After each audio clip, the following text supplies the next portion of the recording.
Welcome to episode 317 of Lucretius Today. This is a podcast dedicated to the poet Lucretius, who wrote On the Nature of Things, the most complete presentation of Epicurean philosophy left to us from the ancient world.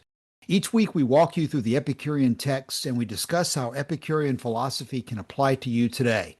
If you find the Epicurean worldview attractive, we invite you to join us in the study of Epicurus at epicureanfriends.com, where we discuss this and all of our podcast episodes.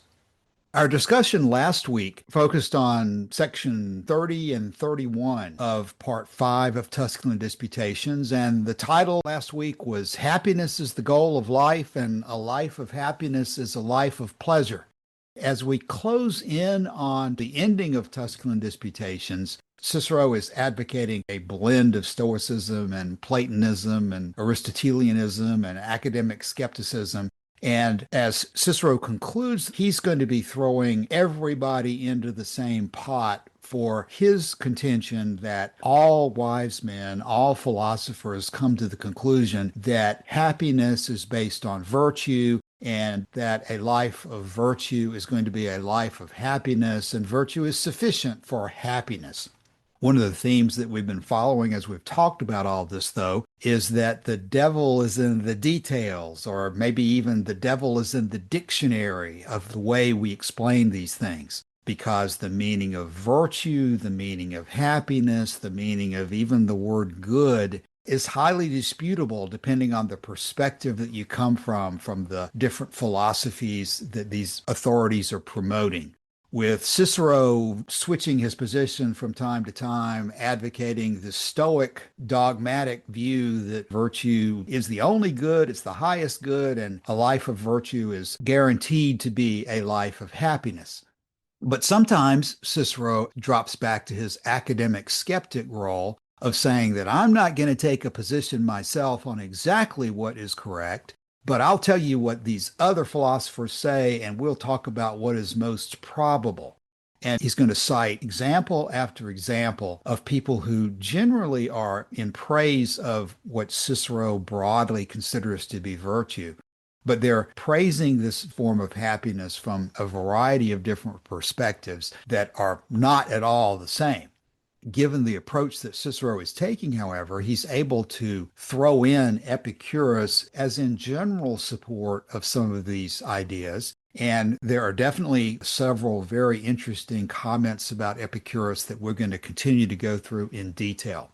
But as we go from here, we're probably going to skip section 32 entirely and go straight to section 33, where Epicurus is the focus. But again, as we discussed last week from the letter to Menorchius and other examples, Epicurus says that it's happiness that is the goal, that if we have happiness, we have everything.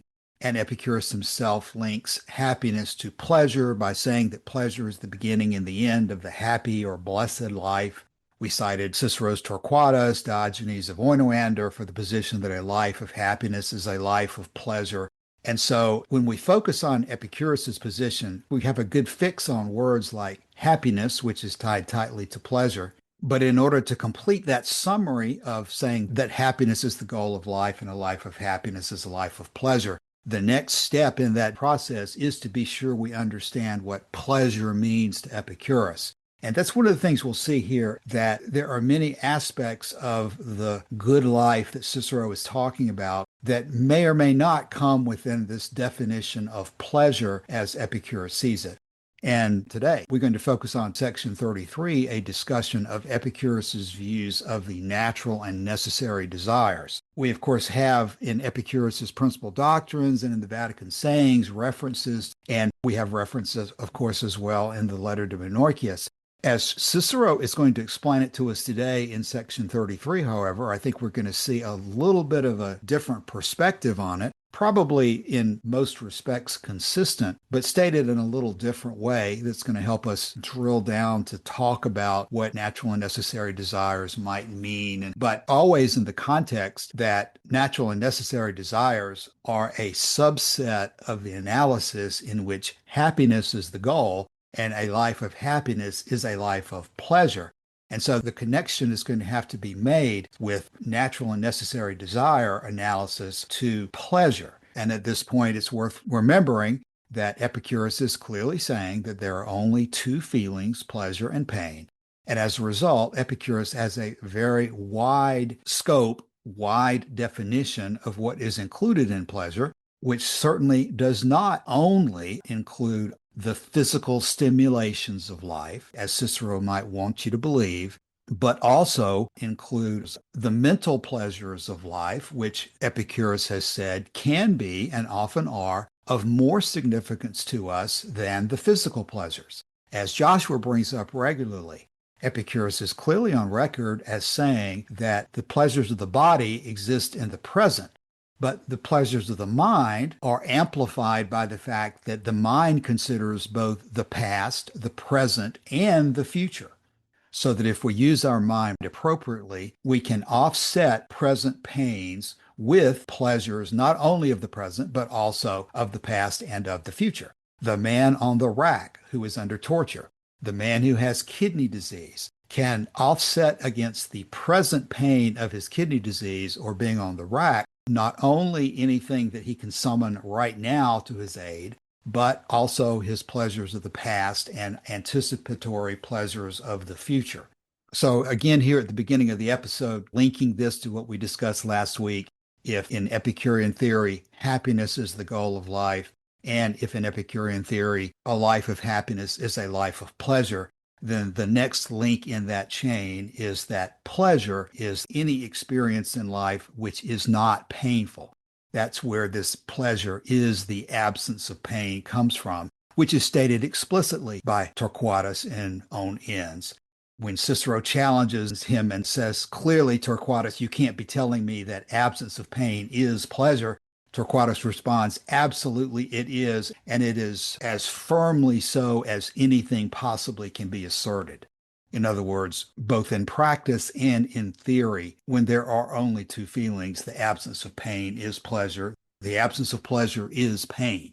And that wide understanding of the nature of pleasure is essential to a clear understanding of how a life of happiness is the goal, how a life of happiness is a life of pleasure, and how the pleasure that we're talking about that constitutes the good of life is not only sensory stimulation, but is all experiences, mental and bodily, of good health, well-being, blessedness, happiness, lots of other words that can be brought to play to emphasize how worthwhile life is to live, even though at some times in life you're going to be choosing temporary pain for the sake of a more pleasurable life in general.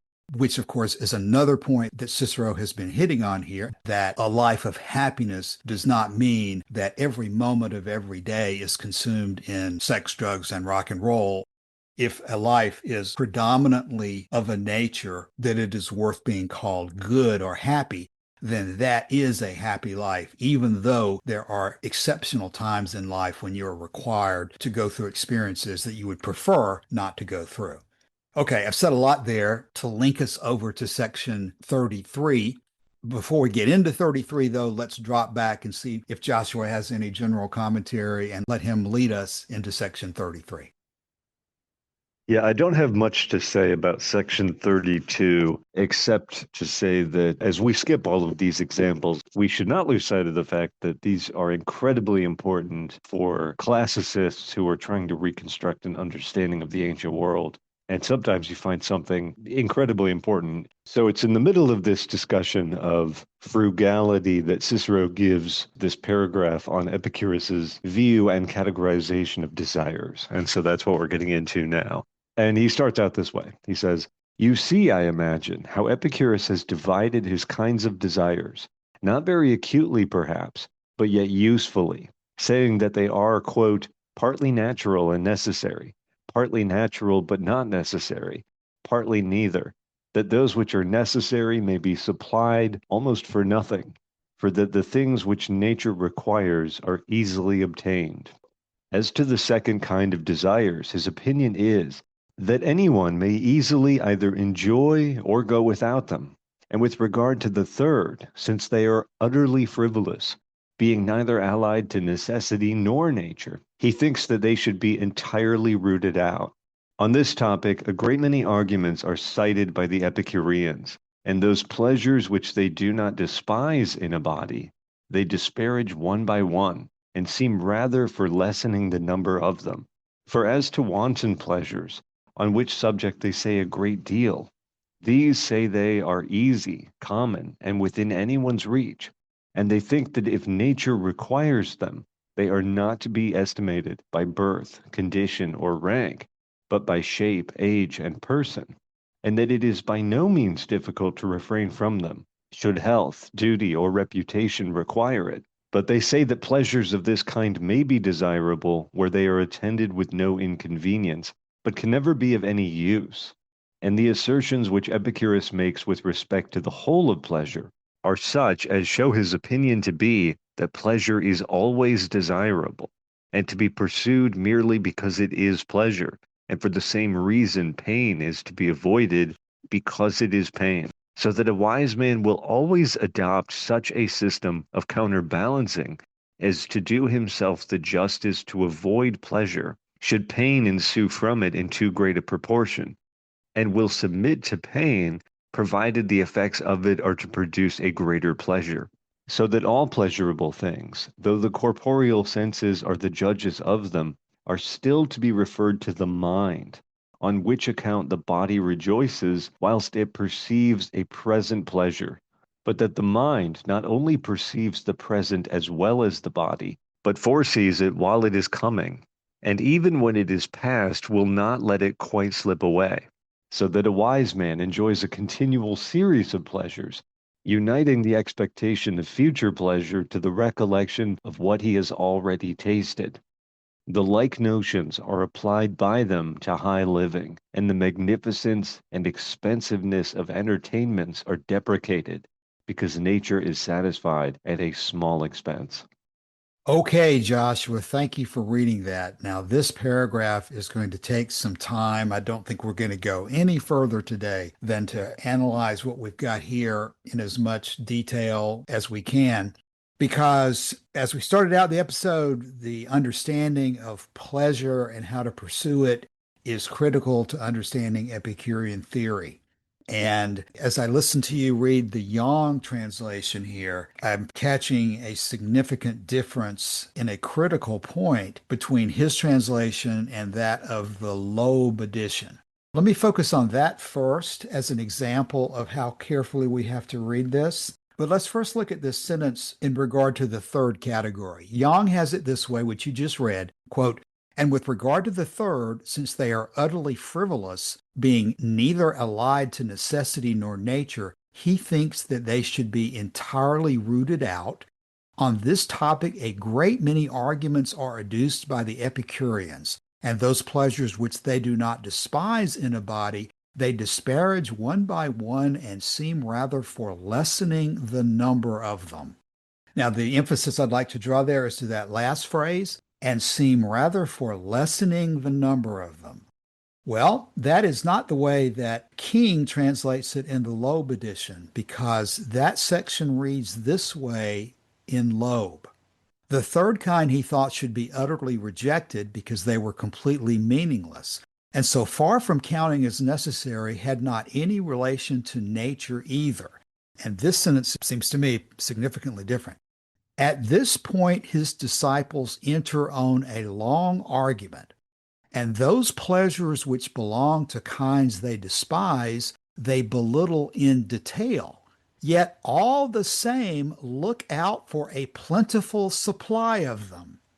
And we'll stop at that part of the sentence, but I would submit that seem rather for lessening the number of them is significantly different than yet all the same look out for a plentiful supply of them. One of them seems to say, look out for a plentiful supply of them, indicating you're going to want to pursue them plentifully, as opposed to Mr. Yang, who seems to imply that they want to lessen the number of them. And in explaining that Loeb translation, I see that King has a footnote too, which says this, quote, The Epicureans despised certain kinds of pleasures, such as obscene pleasures, pleasures of food and the like. They took them one by one and refined them away, yet all the same preferred to have a plentiful supply of all. And he cites that we should compare On End's Book 1, 1345 for that interpretation. Now, again, Joshua, it certainly has to be read closely when someone says that Epicureans despise pleasures such as food and the like. That would be a definition of the word despise that would have to be looked at very carefully. But in general, the assertion that they are looking out for a plentiful supply seems to me to be significantly different than the way Young is translating, rather than lessening the number of them. Either way you look at the translation, the point seems to be that whether you go with King and say, at this point, his disciples enter into a long argument, or whether you use the Yang version, on this topic, a great many arguments are cited or adduced by the Epicureans. In either case, the thought seems to be that this is a complicated issue where there are many perspectives on it, even within the Epicureans. In fact, Joshua, I would be inclined to say that this sentence is not focused entirely on this third category, but appears to be a general observation that after we discuss the three categories, the Epicureans have a lot of argument and discussion on the application of it. That after having listed the categories, that's when you get into a long discussion about what those categories mean. And in the end, you are either, as Young says, going to come down to the position to lessen the number of them, or, as Keene translates, look out for a plentiful supply of them. With the point there being that natural and necessary desires are just a way of categorizing the pleasures in general. And in the end, whether you're talking about natural or whether you're talking about necessary or whatever you're talking about, the total number of pleasures are, as King would say here, you're looking for a plentiful supply of them. That the natural and necessary analysis is not there for purposes of causing us to limit our total number of pleasures, but in fact the opposite, that the total number of pleasures is to be maximized. It's just that the type of pleasures that you're talking about should be those that are best calculated to lead to that maximum plentiful supply of pleasure. Because when you get to the end of this paragraph in the King version, you come up with something that looks to me like a standalone summary, which is this, quote, "The whole teaching of Epicurus about pleasure is that pleasure is, he thinks, always to be wished and sought for in and for itself because it is pleasure, and that on the same principle pain is always to be avoided for the simple reason that it is pain. And so the wise man will employ a system of counterbalancing, which enables him both to avoid pleasure should it be likely to ensure greater pain, and submit to pain when it ensures greater pleasure. And all pleasurable things, although judged of by the bodily senses, are notwithstanding transmitted on again to the soul. And for this reason, while the body feels delight for the time it has the sensation of present pleasure, it is the soul which has both the realization of present pleasure conjointly with the body and anticipates coming pleasure and does not suffer past pleasure to slip away. Thus, the wise man will always have an unbroken tissue of pleasures, as the expectation of pleasures hoped for is combined with the recollection of pleasures already realized." And when I read a sentence like that, that's where I think that Epicurus is in fact going, which is why I would say that it is more accurate to say that the Epicureans are at the same time always looking out for a plentiful supply of pleasures, as opposed to ever being in a position where you would be looking to lessen the number of them. You want to lessen the number of experiences of pain for sure. You want to lessen the number of experiences, even of pleasure, that lead to greater pain. But in general, as an overall viewpoint, pleasure is desirable and you're looking to ensure a plentiful supply of pleasures.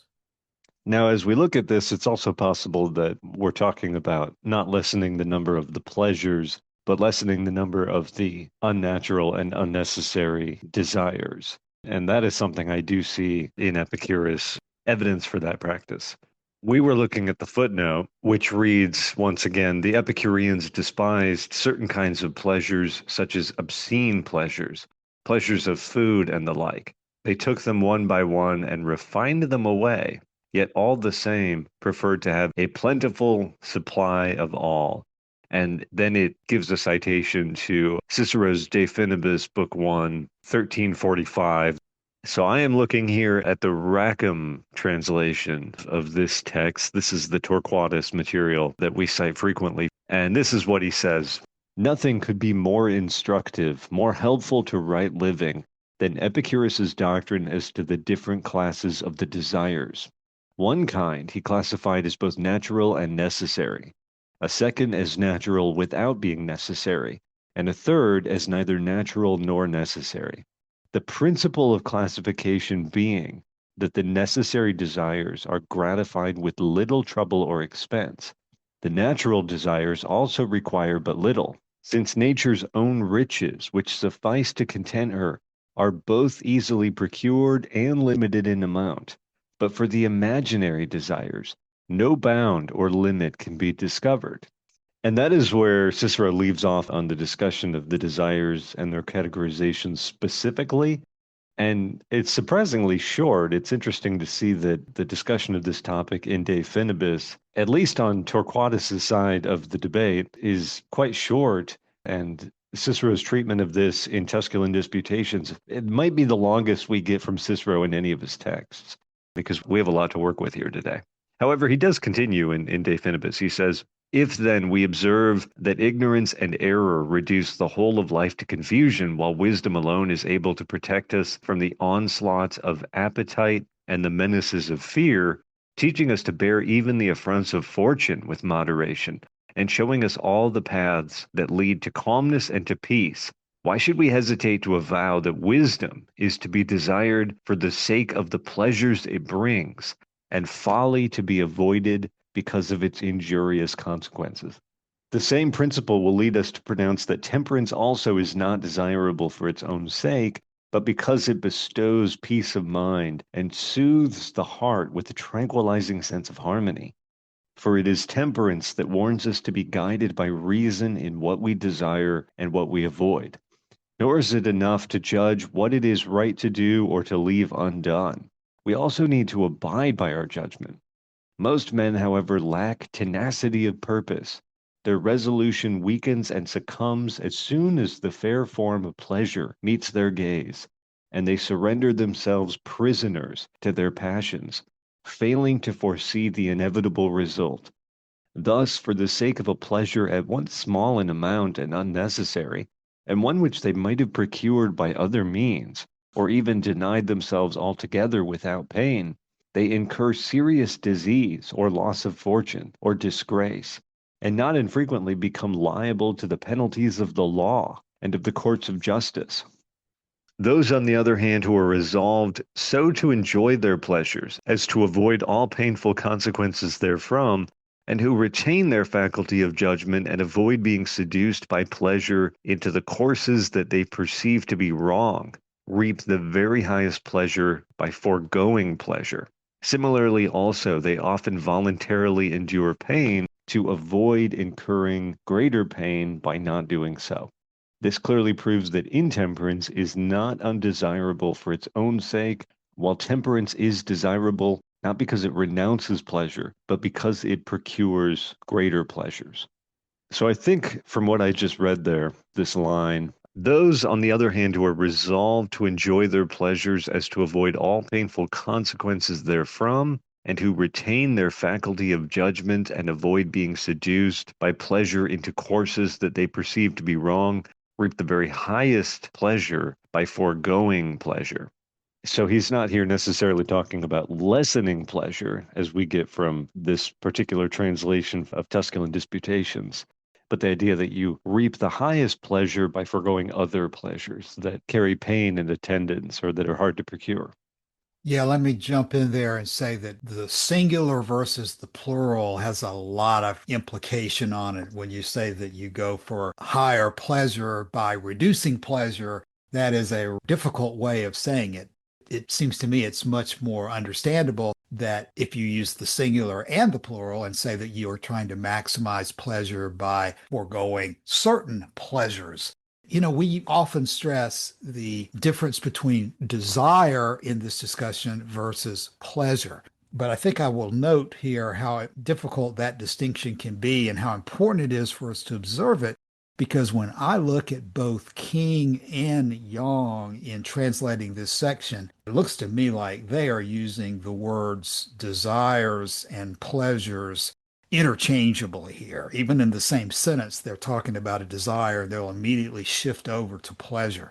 So even in these translations, this distinction between a desire, which pretty clearly means something different than pleasure, but still is closely related to it, that distinction is difficult to maintain and has to be thought about very, very carefully.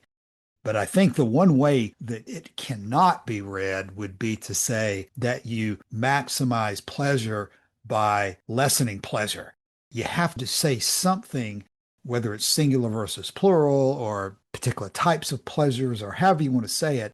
But just to simply say, I maximize pleasure by lessening pleasure, using exactly the same word just doesn't make any sense. You have to be discussing two separate things, not just the same thing. You can't maximize the same thing by reducing the same thing. You can maximize the total experience of pleasure by reducing the experience of certain types of pleasures. And of course, what you're talking about there is you're reducing the experience of those types of pleasures, which lead to more pain than pleasure. And of course, the ultimate citation that supports that interpretation would be where they both say that Epicurus held that pleasure is always to be wished and sought for in and for itself because it is pleasure, with pain being the opposite. So if you say pleasure is always to be desired, then pleasure is always to be desired. Pleasure is always the goal. It's only certain types of experiences which bring both some degree of pleasure, but a greater degree of pain that would be the activities that have to be monitored and regulated. And in fact, eliminated. If you know an activity is going to bring more pain than pleasure, then why in the world would you ever pursue that particular activity if you know from the beginning that the outcome is going to be more painful than pleasurable? Okay, what do we think about this next section here when he says, "For as to wanton pleasures, on which subject they say a great deal, these say they are easy, common, and within anyone's reach, and they think that if nature requires them, they are not to be estimated by birth, condition, or rank, but by shape, age, and person, and that it is by no means difficult to refrain from them should health, duty, or reputation require it."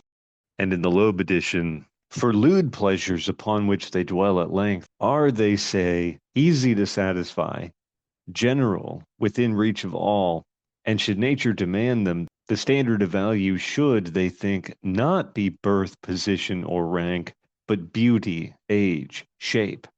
And abstinence is by no means difficult at the call of either health or duty or reputation. And in general, this kind of pleasure is desirable should there be no obstacle, but is never of benefit." Joshua, let me first say in response to that, that just like when we were talking about obscene earlier, here we have words like lewd and wanton. And to me, I would question those words at the very beginning because Epicurus is saying that all pleasure is desirable. I don't know whether these are words that are being chosen by these translators because of a sort of Puritan aspect. Maybe they're references to sex or something else that these translators are finding to be undesirable and extremely negative. But the beginning point of analysis with Epicurus is that all pleasures are desirable because they're pleasure. Now, some are not going to be pursued because they lead to more pain than pleasure. But I don't see Epicurus talking in terms of lewdness or wantonness or using words of moral judgment like that. What do you think there?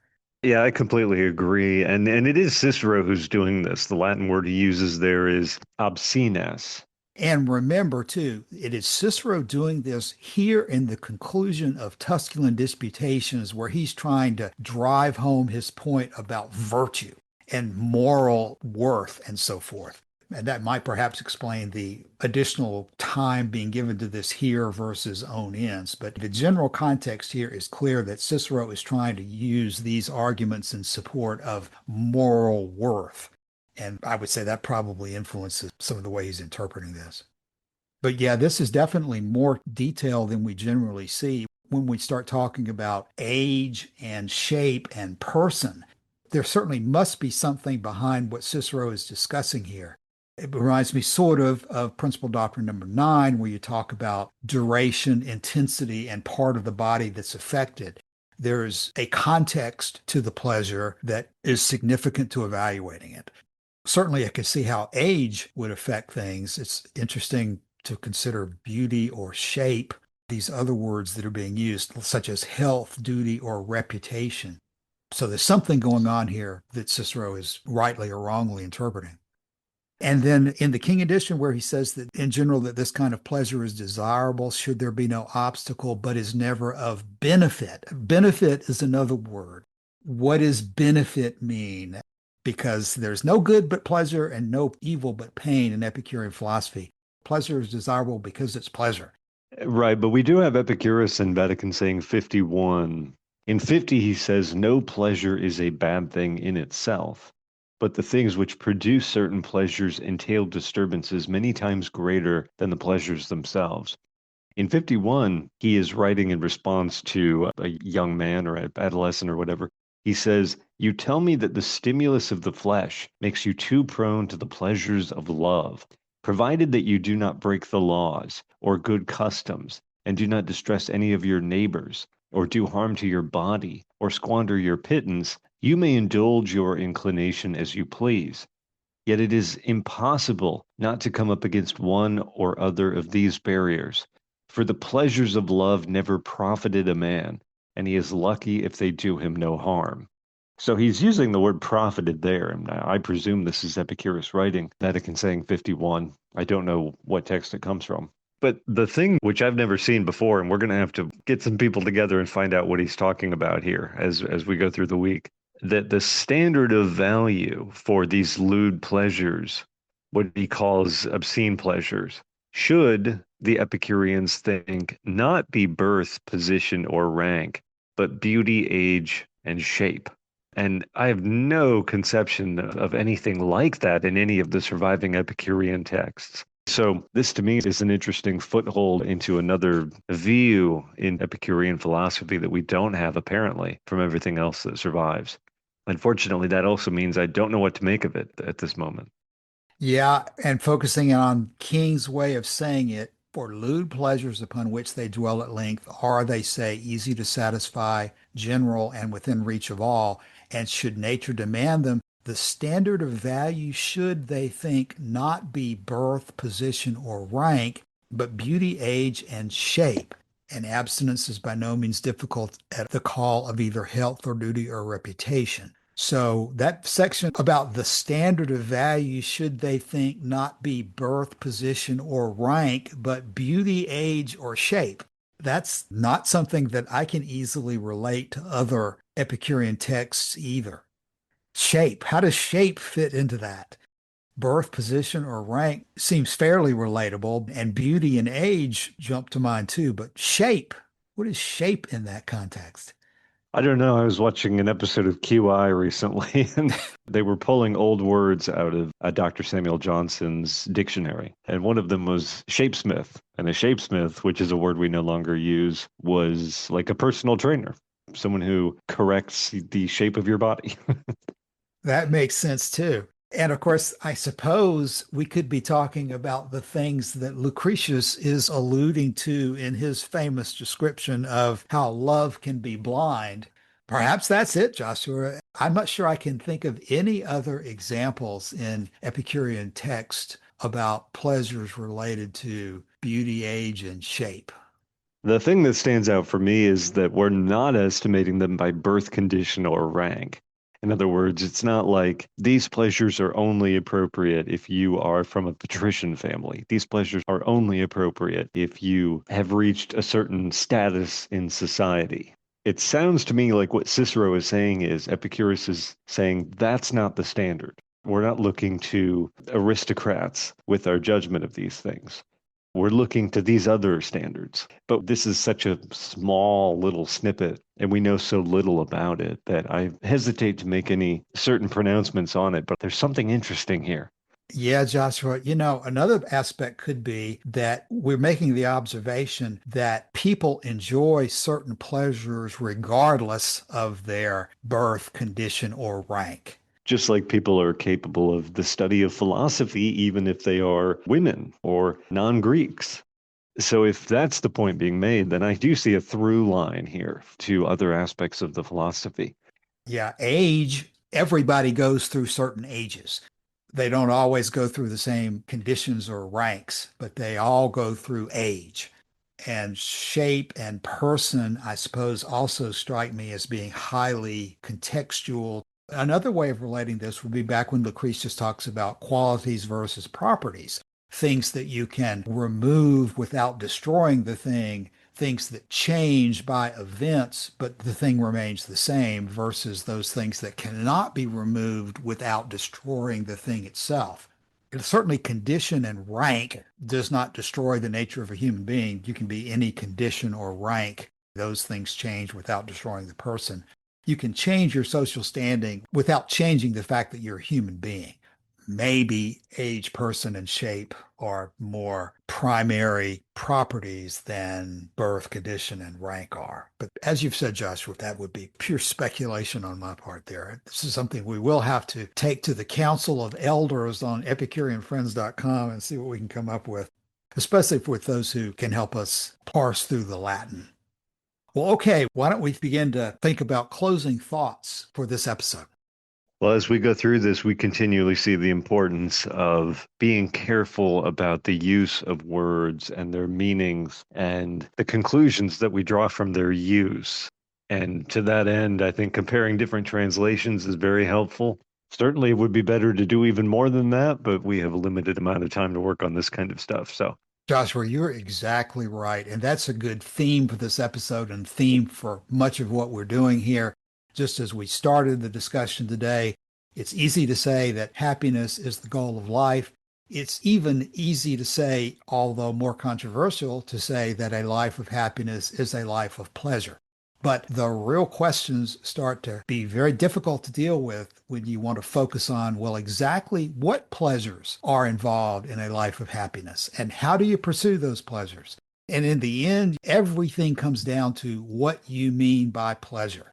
Does Epicurus mean by pleasure only stimulation of the body, like Cicero wants to put him in a box to say, or does Epicurus mean a much wider and broader and deeper interpretation of pleasure in which all of the things in life we find desirable, especially the mental, emotional satisfactions we get out of the past, the present, and the future, that those are the focus of what Epicurus is talking about and telling us to pursue those in the time that we have. We'll gather some more information on these details and come back next week and discuss this further. For the time being, let's leave it there.